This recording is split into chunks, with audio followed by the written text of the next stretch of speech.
मैं ना एक कोई अच्छी मिनिस्ट्री थी, उनके जैसे हमारे बच्चे हैं, तो ये भी प्रेयर करवाते हैं ना, जैसे प्रेयर पिलर या प्रेयर कराते हैं। जब मैं सुबह नहीं आऊँगा तो ये प्रेयर करेंगे मेरी जगह मीटिंग स्टार्ट करने के लिए। तो वो ऐसा ही कर रहे थे और वो ऐसे बोल रहे थे प्रार्थना में, जो अंधकार की शक्तियां, जो शैतान की शक्तियां खुदा के दास और उसकी दासी के विरोध में खड़ी है, ऐसे बोल रहे थे। और जो इस चर्च के विरोध में खड़ी है उनको हम श्रापित कर देते। मैंने सोचा ये क्या प्रार्थना कर रही है, सोचने वाली बात है ना। जो खुदा के दास और दासी के विरोध में शैतान की शक्तियां खड़ी है, अरे कितना गलत विश्वास कर रहे हैं वो लोग। और ये इसको मैं बोलता हूं गलत प्रार्थना, ये पॉजिटिव प्रार्थना नहीं है। तुम्हें यही सीखना है। मेरे पास एक बहन है, माइक कैमरा लाओ मेरे पास, ठीक है। ये कनेक्टेड होता है हमारे साथ, ये नंबर टीम के साथ। तो यहां पर ये वाले को झूम करो, दिखाओ लोगों को और झूम करो। लिखा apostle ji, my ear problem, my passport issue, my job problem, still all the problem stand, I don't know. मुझे वहां अच्छा इधर देख लेता मैं, why now why. So please apostle ji prayer करना। तुसी असी ਤਾਂ बहुत ਕੀਤੀ है बट नो आंसर। तो मैंने प्रेयर नहीं की, मैंने बस समझाया यहाँ इनको। और जैसे समझाया फेथ के बारे में क्या अंगीकार करना, आपके प्रार्थना के शब्द क्या होने चाहिए, दूसरे दिन सारे रिजल्ट आ जाते हैं। दूसरे दिन। कितनों को बात समझ आ रही है? आपको मेरी बात समझ आ रही है? ये कितना बड़ा विषय है कि तुम एक पॉजिटिव मिनिस्ट्री में हो, जहां पर तुम्हें मैं कभी भी नेगेटिव शिक्षा नहीं दूंगा। एक तरफ मैं परमेश्वर का प्यार बताऊं और दूसरी तरफ उसका क्रोध बताऊं। ऐसा परमेश्वर वो नहीं है। वो ऐसा परमेश्वर है जैसे माता पिता है। माता पिता क्या करते हैं, जहां हमें प्रॉब्लम होनी है वहां से बस रोकते हैं। वो बोलते हैं कि ये प्रॉब्लम है, ये हालात है, ये प्रॉब्लम है, ये यहां पर ये जो आपका विषय है, अब इतने लोग क्या करो, जल्दी जल्दी इसको समाप्त करो, बढ़ाओ। बाकी लोगों को इधर देखो, आप लोग इधर देखो, ये शैतान तुम्हारा ध्यान बटा रहा है उधर, वो दुष्ट है उसमें आया जो। आप ध्यान दो इधर, तुम्हारा काम है वचन सुनना, वो नॉर्मल है, ठीक है। सुनो तो देखो ध्यान से, उसको बैठा दो। एक आधा बंदा कमांड करो, क्या करते हो उधर को ले जा रहे हो, नीचे बैठाओ उसको, कुछ समझाना पड़ेगा। अब बैठाओ उसको, कमांड करो बस। बाकी इधर देखो मेरी तरफ। अब यहां पर तुम्हें आज सीखना है कि तुम एक परमेश्वर की उस मिनिस्ट्री में हो जहां पर मैं तुम्हें सही जो विश्वास है वो समझाऊंगा। क्योंकि इसी को समझते जाओ, बस बढ़ते जाओ, इसको करते जाओ। क्योंकि हम क्या है, शरीर में कब पता नहीं कब आगे पीछे हो जाए, कब कब हमारा अंगीकार गलत हो जाए, कब हमारा मन आगे पीछे हो जाए। ये दिन में 24 घंटे कब क्या हो जाएगा आपके मन में कुछ पता नहीं होता। इसीलिए हमें परमेश्वर के साथ बनना है, वचन के साथ बनना है, संगति में बनना है, ताकि हम कभी भी आगे पीछे ना हो जाए।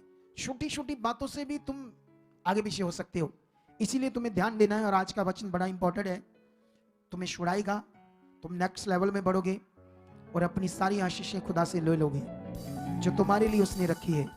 हालेलुया। कितनों को बात समझ आ रही है आज ये सारी? तो आज ये बड़ा सीखने वाला टॉपिक है, जो बाइबल है, ये परमेश्वर का वचन, ठीक है। इसमें बहुत सारे वचन है, ठीक है। तो कौन सा वचन हमने अपने जीवन पर अप्लाई करना है, ये आपको बड़ा जरूरी समझना है। क्योंकि अगर वचन को आपने अप्लाई किया जब अपने जीवन के ऊपर, आपको उस वचन के बारे में समझ नहीं है ये वचन क्या है, लेकिन आप अप्लाई कर रहे हो, अगर वो वचन आपके लिए नहीं है और आपके लिए वो प्रॉब्लम क्रिएट कर सकता है, क्योंकि वो वचन किसी और विषय से लिखा गया था, उसका कोई मीनिंग और था, लेकिन तुम्हें समझ नहीं है या तुमने सुना कुछ गलत है, तो तुम्हारे लिए जबरदस्त प्रॉब्लम क्रिएट कर सकती है नेगेटिविटी, शैतान। इसीलिए तुम्हें इन बातों को समझना है। जहां बाइबल में कौन से वचन पूरे हो चुके हैं और कौन से होने हैं, ये सब बातें तुम्हें अच्छे से क्या होनी चाहिए, समझ होनी चाहिए। आज मैं सबसे पहले आपको मत्ती के एक वचन में लेकर जाता हूं, उसके बाद मैं आपके फेथ को ठीक करूंगा। क्योंकि ये फेथ को ठीक करने का विषय, राइटली परमेश्वर के साथ चलने का विषय, परमेश्वर आत्मा के द्वारा कुछ ना कुछ सिखाता रहेगा, कंटिन्यू वो नई नई चीजें आपको समझाता रहेगा, तुम्हें समझकर आगे बढ़ते रहना है, ठीक है। यहां पर हम लोग एक वचन पढ़ेंगे, मत्ती 5 उसका 17 और 18 वचन। ऐसे लिखा है, ये ना समझो कि मैं व्यवस्था, यीशु मसीह कह रहे हैं, ये ना समझो कि मैं व्यवस्था या भविष्यवक्ताओं की पुस्तकों लोप करने आया हूं, लोप करने नहीं परंतु पूरा करने आया हूं। क्योंकि मैं तुमसे सच कहता हूं कि जब तक आकाश और पृथ्वी टल न जाए तब तक व्यवस्था से एक मात्रा या एक बिंदु भी बिना पूरे हुए नहीं टलेगा। हालेलुया। आप इधर ध्यान दो, क्योंकि तुम्हें बुद्धि में बढ़ना है। जैसे मैं इन बच्चों को क्यों थोड़ा थोड़ा डांटता हूं, मैं जानता हूं ये गुस्सा करते, मुंह सा बना लेते, बाद में चुप सा हो जाते हैं, इनको अच्छा नहीं लगता, लेकिन यही इनके लिए आगे बढ़ने की चीज है। बोलो, आपको मेरी बात समझ आ रही कि नहीं? हर इंसान को कभी भी ये अच्छा नहीं लगता कि मुझे क्यों ऐसे बोला है, लेकिन वो इसलिए बोला गया क्योंकि वो तुम्हारे लिए भला है, तुम्हारे लिए आशीष है। बाइबल में लिखा, नीति वचन में, तू बुद्धिमान को डांट और बुद्धिमान हो जाएगा, तो मूर्ख को ना डांट, वो तो तुमसे झगड़ा करेगा। तो ये मूर्ख है या बुद्धिमान है, दोनों में से एक चीज समझ नहीं है, हमें ये समझना होगा। क्योंकि जैसे हम जो भी काम करते हैं, सबसे पहले मेरे पास बड़ा एक्सपीरियंस है संसार का भी और परमेश्वर के साथ भी, आत्मा में भी। मैं इस दुनिया में पवित्र आत्मा का प्रबंध का जो विषय है वो सिखाता हूं। पूरी दुनिया में ये मैं प्रीच कर रहा हूं। ये जिनकी ये बात है ना, ये बहन सेवा भी करती है, सुसमाचार देती यूके में, और ये किसी मिनिस्ट्री के साथ जुड़ी थी, बड़े हालातों में चले गई, बुरी तरह से मर रही थी, काफी ठीक हो गए हैं, लेकिन बाकी कुछ रह गए हैं, वो भी ठीक हो जाएंगे जल्द, मेरा विश्वास है, बहुत दिनों में, लंबा नहीं टाइम, सारे ठीक हो चुके, मैं बिलीव करता हूं। लेकिन ध्यान दो, ये मुझे कह रही, अपोस्टल जी मुझे ये जो शिक्षा है मैं प्रेयर कर रही हूं पूरी दुनिया में फैलनी चाहिए। क्योंकि तुम्हें मैं, अब लाइव चल रहा है, कुछ समझा नहीं सकता हूं वो कौन है, कहां जाती थी, क्या करती थी, और जहां भी जाती थी, कौन सी ब्रांचेस मिनिस्ट्री है, क्या हो रहा है, वो कहती इतना बुरा हाल है लोगों का, आप सोच नहीं सकते। उनमें से मैं भी एक हूं। तो मैंने उसे समझाया, कहती ये वर्ल्ड की सबसे पावरफुल टीचिंग आपके ऊपर खुदा ने प्रकट की है। क्योंकि मैंने ना उसे कुछ समझाया, मैंने उसे समझाया, मान लो पंजाब या इंडिया में कोई हम समझते हैं बड़ी मिनिस्ट्री है, मैंने कहा यहोवा विटनेस की मिनिस्ट्री जो है ना, उसके सामने इंडिया की कोई भी मिनिस्ट्री, मान लो 1 लाख नंबर जोड़ लो, तो 2 नंबर या 1 नंबर पर, मतलब जो काउंटिंग करते हैं हम, काउंटिंग में 1-2 नंबर आते हैं ना, फिर गिनते गिनते 1 लाख होता है, वो 1 लाख गुना ज्यादा है। तो कोई भी इंडिया की हम समझते हैं बड़ी है, सबसे बड़ी है, वो उसके सामने जस्ट 2% है, 1% है। तो मैंने उन्हें कहा, वो जानते हैं उनके पास शिक्षा जो वो कैसी है, उसको मैंने समझाया यहोवा विटनेस के बारे में। मैंने कहा वो यीशु को नहीं मानते, मैंने कहा वो पवित्र आत्मा को एक परमेश्वर की सिर्फ पावर समझते हैं, और कुछ वचनों को उन्होंने सेट किया लोगों को नेगेटिव करने के लिए, और इन दिनों में वो बड़ी तेजी से बढ़ रही है पूरे दुनिया के देशों में। वो यहोवा विटनेस जो प्रभु की इसी बाइबल को मानने वाले लोग हैं, लेकिन वो गलत चीजें कर रहे हैं, फेथ गलत है उनका, डॉक्ट्रिन गलत है। कितनों को बात समझ आ रही? अब इतनी बड़ी मिनिस्ट्री इंडिया की, कोई उसके सामने 2% 1% मिनिस्ट्री, वो लाखों गुना बढ़कर ज्यादा है। तो उसको मैंने ये जब बातें समझाई, कहती अच्छा ऐसा होता है, उसको इतनी बातें नहीं पता थी। तो मैंने कहा ये बड़े कारण होते हैं, क्यों कारण होते हैं ऐसे, ये तुम्हें समझना होगा, लेकिन इसीलिए तुम्हें आगे बढ़ना होगा, क्योंकि इस समय पवित्र आत्मा का प्रबंध है, सारा काम पवित्र आत्मा करेगा आपके जीवन में। ये टीचिंग मैं देता हूं, और यही खुदा ने मेरे ऊपर प्रकट की है। तो इसीलिए तुम्हें आज ये समझना होगा अच्छे से, क्योंकि तुमने अब वो करना है जिससे तुम्हें जीवन मिलना है, अब तुम्हें वो करना है जिससे तुम्हारा भला होना है। तो तुम्हें अपना भला करने में सही से तो पता होना चाहिए ना मुझे क्या करना है। अगर तुम्हें सही से पता नहीं, जैसे अभी हमने ये दर्शन परमेश्वर से पाया कि 7 हफ्ते मैं आऊंगा 10 बजे, क्योंकि मुझे खुदा ने कहा खड़ा हो जा और लोगों को भी बोल। मैंने कहा है, कुछ लोग तो मान रहे हैं, और फिर भी बहुत सारे लोग नहीं मान रहे इस वचन को, इस दर्शन को। फिर वो अपने शरीर से नॉर्मल जैसे आते उसके लिए एक दिन से भी उन्होंने मन नहीं फिराया, एक दिन के लिए भी ऐसे फील नहीं किया कि हम क्यों नहीं ये दर्शन पूरा कर रहे, क्यों नहीं परमेश्वर के सामने जा रहे, क्योंकि ध्यान नहीं दे रहे ना, अपने आप को मार नहीं रहे, है ना। जैसे थोड़ा सा फील करना, अपने आप को शर्म फील करना कि मैं क्यों नहीं कर पा रहा, वो अगर करेंगे, ध्यान देंगे तो फिर तो हो जाएगा, अगर ध्यान नहीं देंगे, ढीठ रहेंगे तो फिर नहीं होगा। तो इसी तरह से क्या करना है अब तुम्हें ये समझ होनी चाहिए। इसीलिए ये वचन जो मैंने पढ़ा, यीशु मसीह ने कहा कि मैं भविष्यवक्ताओं की जो पुस्तकें हैं या जो व्यवस्था है उसे मैं लोप करने नहीं आया, पूरा करने आया। कितनों को बात समझ आ रही? और यहां पर बात हो रही व्यवस्था की। अब व्यवस्था क्या होती है मैं तुम्हें समझाता हूं, आगे जाकर 2 वचन पढ़ाता हूं। हम जाएंगे यहां से गलातियों में, और गलातियों के बाद तुम्हें मैं व्यवस्था में समझाऊंगा, ठीक है, व्यवस्था क्या होती है। क्योंकि मेरे पास तो रेगुलर दुनिया आ रही है हर जगह से, और जब हम उन्हें समझा रहे हैं और तब उनके जीवनों में काम हो रहे हैं। यही ज्ञान, सही वाला ज्ञान जब लोगों को समझ आ रही है, उनकी जिंदगी में बड़े बड़े काम हो रहे हैं। यहां से मैं तुम्हें 3 का 1 गलातियों पढ़ता हूं 5 तक। ऐसे लिखा है, निर्बुद्धि गलातियों, किसने तुम्हें मोल लिया है? तुम्हारी तो मानो आंखों के सामने यीशु मसीह क्रूस पर दिखाया गया। मैं तुमसे केवल ये जानना चाहता हूं कि तुमने आत्मा को क्या व्यवस्था के कामों से या विश्वास के समाचार से पाया? क्या तुम ऐसे निर्बुद्धि हो कि आत्मा की रीति पर आरंभ करके अब शरीर की रीति पर अंत करोगे? क्या तुमने इतना दुख व्यर्थ ही उठाया, परंतु कदाचित व्यर्थ नहीं। जो तुम्हें आत्मा दान करता है वह तुम में सामर्थ के काम करता है। वह क्या व्यवस्था के कामों से या सुसमाचार पर विश्वास करने से ऐसा करता है? इस वचन में क्या क्या लिखा है इसको तुम्हें समझना होगा, क्योंकि यहां विषय है ध्यान देना। हालेलुया। मेरी बुद्धि खुली हुई अच्छे से, बहुत अच्छे से, इसलिए मुझे हर बात समझ आती है। कैमरा, मीडिया, बात, ये सब बातें, क्योंकि मेरी बुद्धि परमेश्वर ने खोल दी। क्यों खोली है? क्योंकि मैं लगातार उसकी इच्छा में चल रहा हूं, ध्यान दे रहा हूं, इसलिए खोल दी। जब तुम भी दोगे वो तुम्हें भी बुद्धिमान बनाएगा और आगे लेकर जाएगा। अब यहां पर ये लोग कौन है?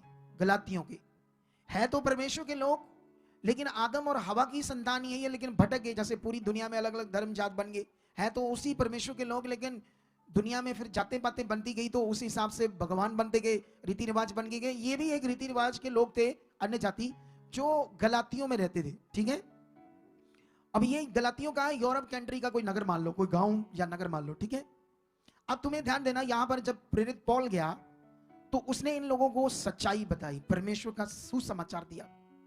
और जब इनको सुसमाचार दिया तो ये तो बड़े दुखी थे, परेशान थे, शैतान के सताए थे, दुष्ट आत्मा से जकड़े थे, गंदा जीवन जी रहे थे। जैसे अभी वो जो बिहार से आए, मैं सैटरडे को मिला, उनके गंदे गंदे कपड़े बेचारों के बॉडी से स्मेल सी आ रही थी, है ना, क्योंकि शैतान ने ऐसे उनका जीवन बनाकर रखा है, परमेश्वर से दूर है। मुझे याद आया, थोड़े दिन पहले एक ग्रुप आया था, आज से 2-4 महीने पहले, तब ये लोग रुके थे। तो एक बहन हमारी टीम मेंबर को कहती आकर, कहती ये कितना गंद डालते हैं, इनको भेजो यहां से, नहीं तो हम चर्च में आना बंद कर देंगे। एक बिलीवर ऐसे बात कर रही थी। लेकिन मैं तो इनको मेरे साथ वहां बैठा दो खाना खाने, मैं तो इनके साथ खाना खा सकता हूं बैठकर, मैं ऐसा बंदा हूं। और तुम कह रहे चर्च से भगा दो इनको। ये इंसान है, परमेश्वर के बच्चे हैं उसके, भले ही बिगड़े हैं, भले ही आगे पीछे उनकी आदतें गंदी है, वो नशा करते हैं, गंदा मंदा रहते हैं, सब कुछ चीजें गड़बड़ करते हैं, लेकिन परमेश्वर उनको बचाना चाहता है, उनकी रूह बचाना चाहता है, वो स्वर्ग में जाए, उनकी जिंदगी बदले। जो ऐसा बोलता है इनको भगाओ चर्च से, ये गंदे मंदे हैं, वो परमेश्वर का मन उनके अंदर नहीं है, वो गलत इंसान है, वो अभी खुद गलत है। वो शरीर में मैं बैठ सकता हूं उनके साथ, खाना खा सकता हूं बैठकर, मुझे कोई शर्म नहीं। जिसने उन्हें बनाया वो इनको कहने के ये मेरे हैं, उनको उसको कोई शर्म नहीं। ये तो संसार है जो स्टेटस समझता मेरा कुछ है, ऐसा हूं मैं, वैसा हूं, ये दुनिया है, ये शारीरिकता है, ये स्पिरिचुअलिटी नहीं। लेकिन यहां पर आपको समझना होगा वचन को। खुदा यीशु मसीह पापियों में बैठकर खाना खा रहा था, जो गंदे थे, नशा करते थे, व्यभिचार करते थे। लोगों ने आकर कहा ये कैसा तुम्हारा गुरु प्रभु है, पापियों, मसूली, चुंगी लेने वालों में ये बैठा हुआ है। यीशु मसीह ने कहा जो रोगी होते हैं उनको वैद्य की जरूरत होती है, भले चंगों को नहीं। ये रोगी हैं, इनको मेरी जरूरत है ताकि ये चंगे हो जाए। वो परमेश्वर इसलिए इनको लेकर आया ताकि उनका जीवन बदल जाए, वो रहने सहने, कपड़े डालने में उनकी आदतें सब अच्छी हो जाए।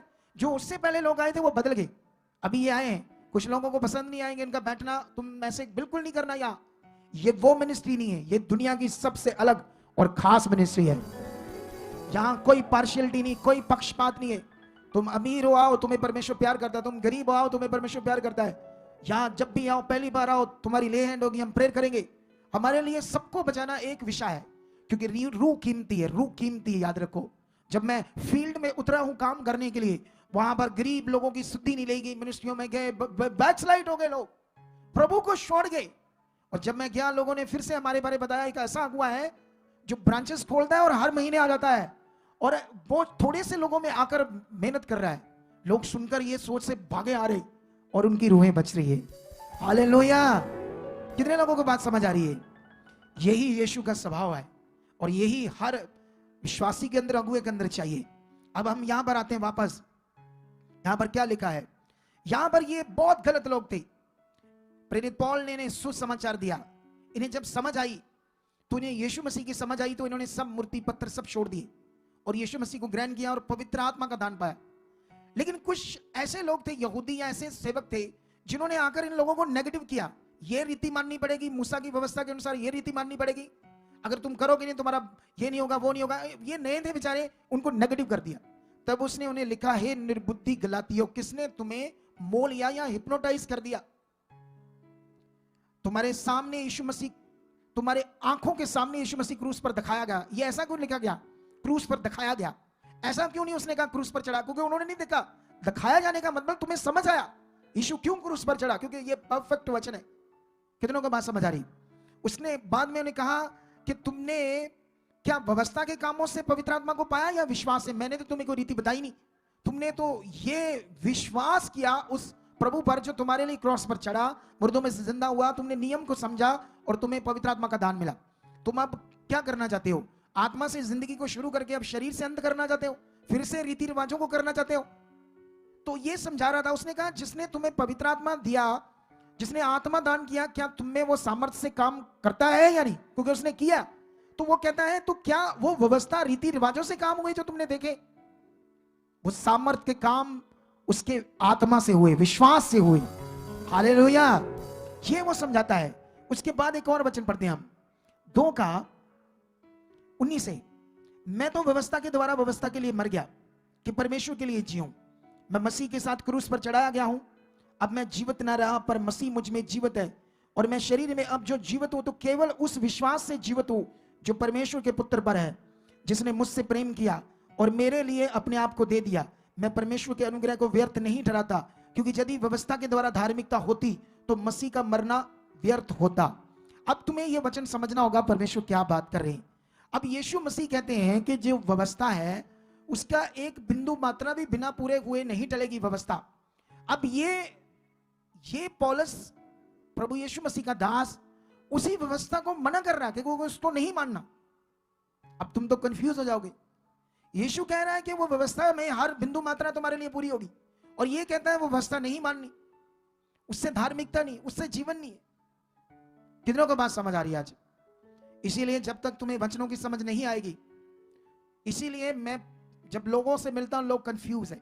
आप जानते हो, आप में से कंफ्यूज वो लोग होंगे जो मुझे फॉलो नहीं कर रहे होंगे अच्छे से। मतलब मुझे फॉलो करने का मतलब, परमेश्वर तो तुम्हें दिखाई नहीं दे रहा, तो जो कुछ परमेश्वर मुझे यूज कर रहा है, मेरे मुंह को ज्ञान दे रहा, आप अच्छे से फॉलो नहीं कर रहे होंगे, वो कंफ्यूज होंगे।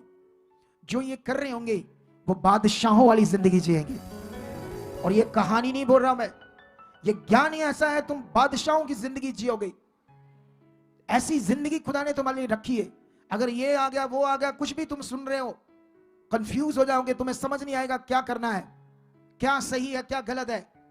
इसीलिए परमेश्वर ने मेरी बुद्धि को खोला हुआ था कि तुम लोग समझ पाओ कि परमेश्वर की ये पावर क्या है। अब तुम्हें व्यवस्था समझनी होगी, व्यवस्था का मीनिंग समझना होगा। यीशु ने क्यों वो बात की, और ये क्यों मना कर रहा है कि व्यवस्था के द्वारा धार्मिकता नहीं, ना जीवन है। जीवन वो है जो परमेश्वर ने विश्वास से, और विश्वास किस पर करना है? सुसमाचार। सुसमाचार क्या है? जो तुम्हारे लिए उद्धार का काम परमेश्वर पूरा करता है, उसमें तुम्हारे लिए सारा जीवन है, वो तुम्हारे लिए विश्वास है। अब यहां तुम्हें पकड़ना होगा, सबसे पहले तुम्हें व्यवस्था शब्द को अंडरस्टैंड करना होगा। व्यवस्था शब्द का अर्थ होता है प्रबंध। जैसे कहते हैं ना, हमने तुम्हारे लिए बिस्तरों की व्यवस्था की, भोजन की व्यवस्था की।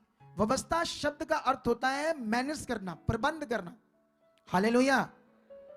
कितनों को बात समझ आई आज? सबसे पहले तुम्हें इस शब्द को समझना होगा। हिंदी समझने वाले लोगों को तो समझ आ गई, अब पंजाबी वाले भी पकड़ लो इस बात को। व्यवस्था का मतलब यह है तुम्हारे लिए प्रबंध करना या कुछ मैनेज करना। है जैसे मान लो मैं किसी की शादी है तो कई चीजें नहीं है, तो वो किसी को कहता, वो फिर कहता मेरे लिए तो ये व्यवस्था होगी उस भाई से, उसने मेरे लिए कर दिया, इंतजाम कर दिया, उसको बोलते हैं व्यवस्था। ठीक है?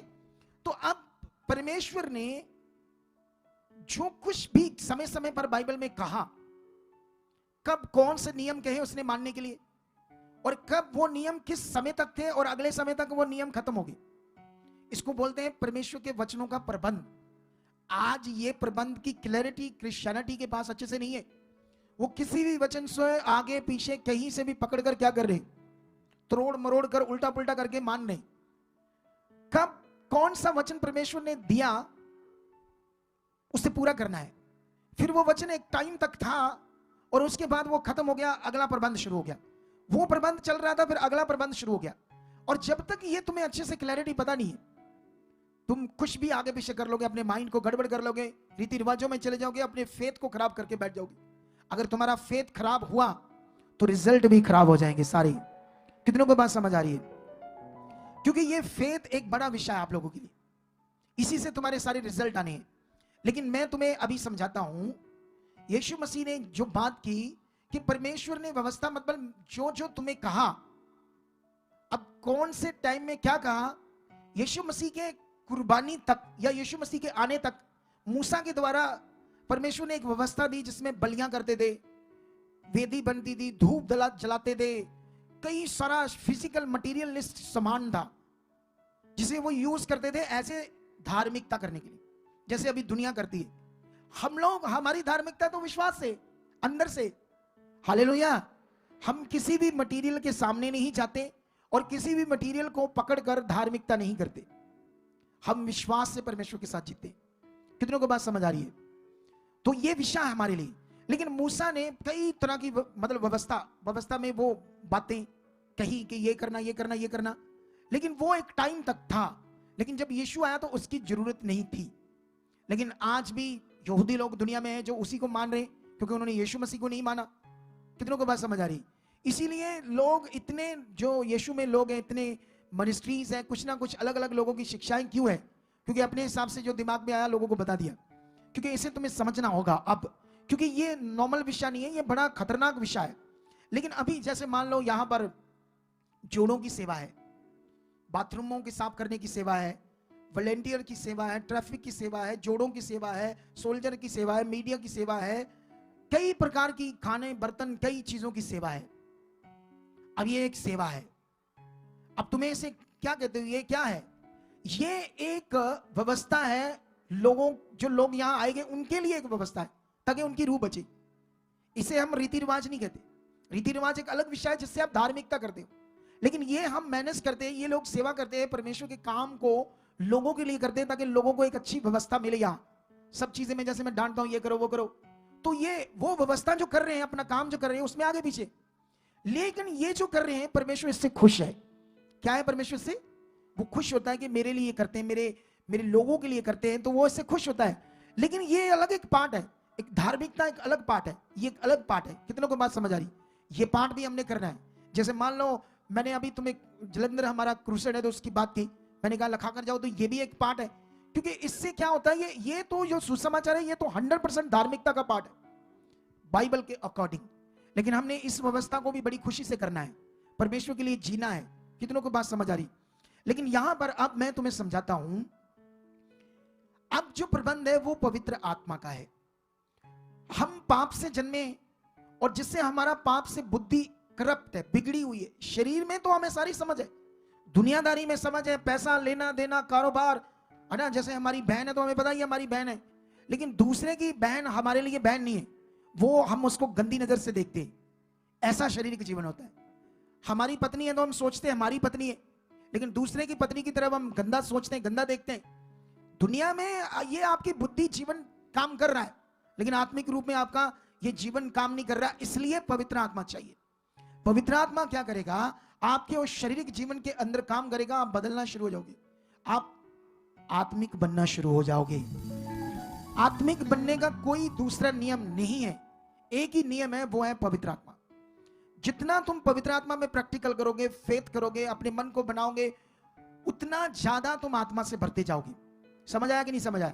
इसीलिए आज के टॉपिक को तुम्हें समझना होगा कि कौन सा वचन, अगर तुम आज रीति रिवाजों को अपने जीवन पर अप्लाई करते हो तो तुम्हारे लिए गड़बड़ हो जाएगी। जैसे मान लो मैं तुम्हें आज एक वचन पढ़ाता हूं, ये राजाओं की बुक में तुम्हें मिलेगा, और इससे मैं तुम्हें कुछ क्लैरिटी देना चाहता हूं तुम्हारे फेथ को, तुम्हारी धार्मिकता को, जिससे तुम लोग आगे पीछे ना हो जाओ। अगर मैं यहां से पढ़ूं आपके लिए वचन, तो यहां दो राजा हैं, एक अहाब राजा और एक यहोशापात राजा, ठीक है।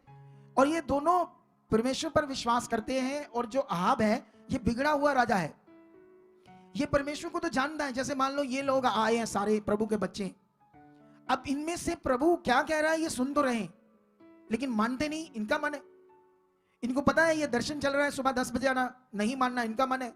इनको पता है कि समय से पहले आना, ये नहीं मानते, इनका मन है, शरीर का मन है। अब ये लोग आते भी बाद में और भागते भी पहले, क्योंकि ये शारीरिक जीवन है। क्या ये इनको टिकने नहीं देता शारीरिक जीवन, इनका लॉस कर रहा है ये शारीरिक जीवन। और इनको ये समझ नहीं आ रही बेचारों को कि हम क्या कर रहे हैं। कितनों को बात समझ आ रही? अब यही समझना है सही क्या है गलत क्या है, ये करना बड़ा जरूरी है। अहाब राजा परमेश्वर को जानता था, लेकिन जान दे इसने शैतान के अड्डे बनाए, उसकी जगहों को बनाया, पूजा करने लगा, क्योंकि ये इसकी जो रानियां थी वो दूसरी जगहों से आई थी जो परमेश्वर को नहीं जानती थी, तो इसीलिए ये गड़बड़ राजा था। लेकिन यहां पर क्या होता है, जो यहोशापात जाता है उसके पास इजराइल के, क्योंकि इनका रिश्ता था, लेकिन वो इजराइल का राजा यहोशापात से तो अपने लोगों से कहता है कि जो रमोत है, गिलाद का रमोत एरिया, वो हमारा है और हम चुप नहीं रहेंगे क्योंकि आराम ने इस पर कब्जा किया है, हम इसे युद्ध करके वापस लेंगे। इसलिए वो क्या करता है, यहोशापात से बात करता है कि तू मेरे संग अपनी सेना लेकर आ, हम अपना एरिया छुड़ाएंगे। यहां तुम्हें सीखना है वचन, ये बड़ा पावरफुल है, ध्यान से। मैं 5 से पढ़ता हूं क्या लिखा। ये लड़ाई की बात शुरू होती है। फिर यहोशापात ने इजराइल के राजा से कहा, आज यहोवा की इच्छा मालूम कर लें। तब इजराइल के राजा ने नबियों को, जो कोई 400 पुरुष थे, इकट्ठा करके उनसे पूछा, क्या मैं गिलाद के रमोत से युद्ध करने के लिए चढ़ाई करूं या रुका रहूं? उन्होंने उत्तर दिया, चढ़ाई कर, क्योंकि प्रभु उसको राजा के हाथ में कर देगा। परंतु यहोशापात ने पूछा, क्या यहाँ यहोवा का कोई नबी नहीं है जिससे हम पूछ लें? इजराइल के राजा ने यहोशापात से कहा, हाँ, जिमला का पुत्र मिकाया एक पुरुष है जिसके द्वारा हम यहोवा से पूछ सकते हैं, परंतु मैं उससे घृणा करता हूं क्योंकि वह मेरे विषय में कल्याण की नहीं वरन हानि की भविष्यवाणी करता है। अब यहां तुम्हारे लिए सीखने का विषय है। हालेलुया। कितनों को बात समझ आ रही?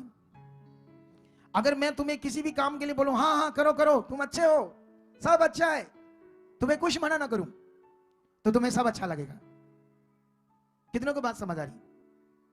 अगर मैं तुम्हें कुछ मना करूंगा तो तुम्हें गुस्सा लगेगा, क्योंकि जो शरीर में उन्हें गुस्सा लगेगा। यहां इजराइल का राजा अहाब कहता है, उसके 400 नबी जो पता नहीं किन किन चीजों की पूजा कर रहे हैं, परमेश्वर की भी बात करते हैं और संसार में भी मिक्स है, और ज्यादा तो वो 98% तो वो दुष्ट की पूजा करने वाले, पत्थर मूर्ति चीजों की। लेकिन 2% माड़ा मोटा परमेश्वर की भी बात करते हैं, क्योंकि अहाब राजा उसमें है, यहूदा के नहीं, इजराइल के वंश से। कितनों को बात समझ आ रही है? ये जो राजा है अहाब। लेकिन यहां पर बड़ा विषय हमारे लिए समझने वाला, अगर मैं तुम्हें कुछ मना करूं तो लोगों को अच्छा नहीं लगता, लोगों को उनके फेवर की बातें करो तो अच्छा लगता है। कितनों को बात समझ आ रही? यहीं से पता लगता हम शरीर में कितने, आत्मा में कितने। आत्मा में जब कोई बात सिखाई जाती फटाफट पकड़ दी, नहीं ये मेरे लिए, मैंने करनी है, मेरे लिए जीवन है। लेकिन यहां पर क्या बात होती दोनों के बीच में? 400 नबी कहते हैं चढ़ाई करो, परमेश्वर ने वो रिमोट तुम्हारे हाथ में कर दिया, निश्चय राजा तुम जीतोगे। यहोशापात अच्छा राजा था, परमेश्वर का भय मानता था। उसने कहा कोई और नबी भी है जिससे हम एक बार पूछ लें कि परमेश्वर सचमुच हमें ये युद्ध करने की इजाजत देता है या नहीं देता है, ये काम करने की इजाजत देता है या नहीं देता है। उसने कहा है एक जिमला का पुत्र मिकाया, उससे हम पूछ सकते हैं, लेकिन मैं उससे घृणा करता हूं क्योंकि वो हमेशा मेरे लिए मेरे हानि की भविष्यवाणी करता। हानि की नहीं करता, सुनो, वो जब भी वो गलत कर रहा है तो वो बताएगा तुम्हारे ये गलत करने से तुम्हारा कितना नाश होगा, तो उसको वो हानि लगती है। कितनों को बात समझ आ रही है? अगर यहां पर कुछ गलत करेंगे तो मैं बोलूंगा मत करो, ये मत करो, तो वो कहेंगे ये तो अच्छा नहीं हमें बोल रहा। ये जो पीछे लोग बैठे, पीछे आकर बैठे ना, लेट आए लोग, अब मैं इनको बोलूंगा आपने उठना नहीं, खाना नहीं खाना जब तक मैं 2 लाइनें प्रे नहीं करता हूं। इनको ये अच्छा नहीं लगता, क्योंकि ये इनके लिए अच्छी बात नहीं है। इनके लिए अच्छी बात है फटाफट खाना खाना, फटाफट घर में भागना, और ये इनका नुकसान है। इनको ये समझ नहीं आती बेचारों को। कितनों को बात समझ आ रही है? इनको मेरी जो आत्मिक बात है वो अच्छे से समझ नहीं आ रही। इसी तरह से ये जो राजा है, ये कहता है वो मेरी हानि की बात करता है। लेकिन उसके बाद 11 में लिखा, तब कनाना के पुत्र सिदकिया के लोहे के सींग बनाकर कहा, यहोवा यूं कहता है, इनसे तू अरामियों को मारते मारते नष्ट कर डालेगा। और सब नबियों ने इसी आशाय की भविष्यवाणी करके कहा, गिलाद के रिमोत पर चढ़ाई कर और तू कुठार्थ हो, क्योंकि यहोवा उसे राजा के हाथ में कर देगा। कितनों को बात समझ आ रही है? सब नबियों ने कहा, यहोवा का नाम लेकर ही कहा कि या तू जीतेगा, यहोवा ने हमें कहा है। लेकिन उसके बाद क्या होता है, यहां पर क्या होता है, वो कहता है कि हमें एक बार पूछना चाहिए उससे। किससे? हालेलुया। उस नबी को बुलाना चाहिए। और जब उसे कुछ राजा के सिपाही सेवक लोग बुलाने जाते हैं, उसे क्या कहते हैं उस नबी को? 13 में लिखा, जो दूत मिकाया को बुलाने गए थे, उसने उससे कहा, सुन भविष्यवक्ता एक मुंह से राजा के विषय में शुभ वचन कहते हैं, तो तेरी बातें उनकी सी हो, तू भी शुभ वचन कहना। मिकाया ने कहा, यहोवा के जीवन की शपथ, जो कुछ यहोवा मुझसे कहेगा वही मैं कहूंगा।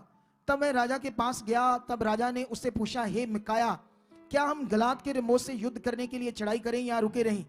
उसने उसको उत्तर दिया, हाँ चढ़ाई कर और तू कुठार्थ हो। उसने उसी तरह जैसे उनको दबाया गया बोल तो दिया। उसने कहा, हाँ चढ़ाई कर, तू जीत। लेकिन लास्ट बीच में वो एक बात करता है, कितना, और यहोवा उसको राजा के हाथ में कर देगा। राजा ने उससे कहा, नहीं सच उसने वैसा ही बोल दिया, लेकिन राजा ने उससे कहा, मुझे कितनी बार तुझे शब्द दिलाकर चेताना होगा कि तू यहोवा का स्मरण करके मुझसे सच ही कहे, मतलब तू मुझे सही सही बता, क्या यहोवा ने ऐसे कहा या नहीं कहा?